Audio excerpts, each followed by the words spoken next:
दिल्ली की हल्की गुलाबी सर्दी थी। सड़कों पर पीले और नारंगी पत्ते बिखरे हुए थे। समय जैसे ठहर गया था, लेकिन एक कहानी थी जो चल रही थी। अयान और सिया की कहानी। यह कहानी सिर्फ प्रेम की नहीं थी, यह आत्म खोज, गलतियों और फिर से जुड़ने की भी कहानी थी। दो लोग जो एक दूसरे से अलग होकर भी जुड़े हुए थे। कनॉट प्लेस का एक छोटा सा कैफे था जहां हल्की मध्यम रोशनी और जैज संगीत चल रहा था।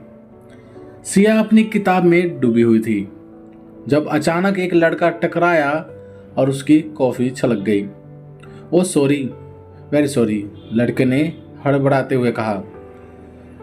सिया ने सिर उठाया तो देखा लंबा कद, घुंघराले बाल और हल्की दाढ़ी और आंखों में एक अजीब सी गहराई। कोई बात नहीं, मैं पहली बार यहाँ आया हूँ, थोड़ा नर्वस था इसीलिए टकरा गया।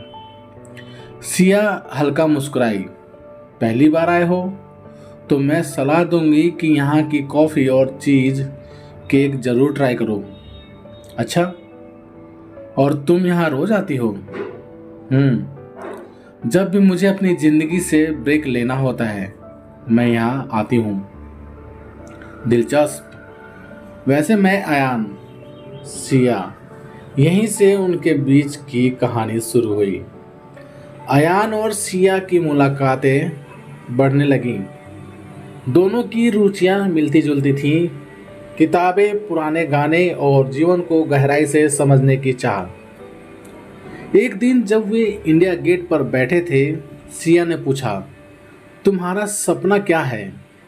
अयान ने हल्की मुस्कान के साथ जवाब दिया, मैं एक लेखक बनना चाहता हूँ। ऐसी कहानी लिखना चाहता हूँ जो लोगों के दिलों को छू जाए। सिया ने ताली बजाते हुए कहा, तो फिर शुरुआत क्यों नहीं करते? अयान ने गहरी सांस ली। डर लगता है कि अगर मैं असफल हो गया तो, और अगर सफल हो गए तो? सिया ने उसे चुनौती भरी नजरों से देखा। अयान हंस पड़ा। शायद पहली बार उसे यकीन हुआ कि उसका सपना सच हो सकता है। समय के साथ उनकी दोस्ती एक अनकही मोहब्बत में बदलने लगी, लेकिन किसी ने भी पहले इजहार नहीं किया। एक शाम अयान ने सिया को एक डायरी दी। यह तुम्हारे लिए, इसमें मेरी कुछ अधूरी कहानियां हैं।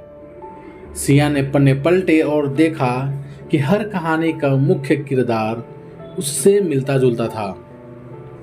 ये कहानियां मुझसे इंस्पायर हैं, उसने धीरे से पूछा।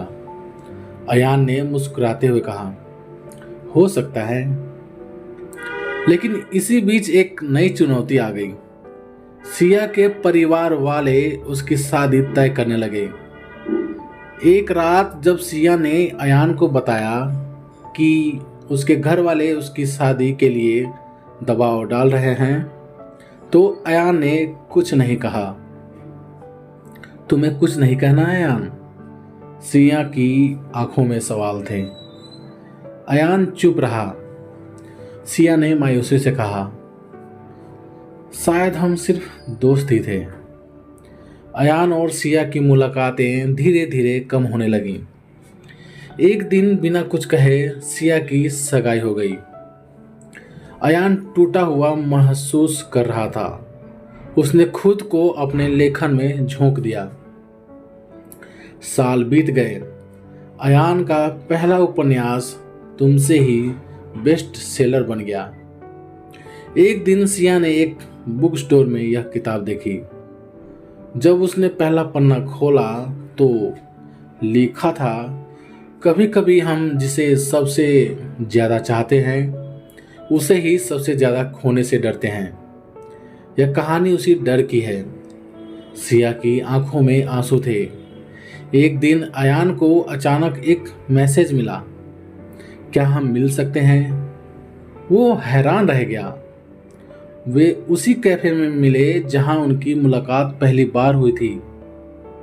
कैसी हो? अयान ने पूछा। ठीक हूँ, और तुम? तुम्हारे बिना अधूरा। सिया ने गहरी सांस ली। क्या अब भी देर हो गई है? अया ने हल्के से मुस्कुराकर कहा। प्यार कभी देर से नहीं आता सिया। उस शाम वो फिर से एक दूसरे में खो गए, लेकिन इस बार हमेशा के लिए। दोस्तों, ये कहानी बताती है कि सच्चा प्यार रास्ते से भटक सकता है, लेकिन अगर वो सच्चा हो तो अंत में अपने मुकाम तक पहुंच ही जाता है। तो प्यारे दोस्तों, आप सभी का इस कहानी के बारे में क्या राय है, प्लीज़ कमेंट करके हमें ज़रूर बताएं।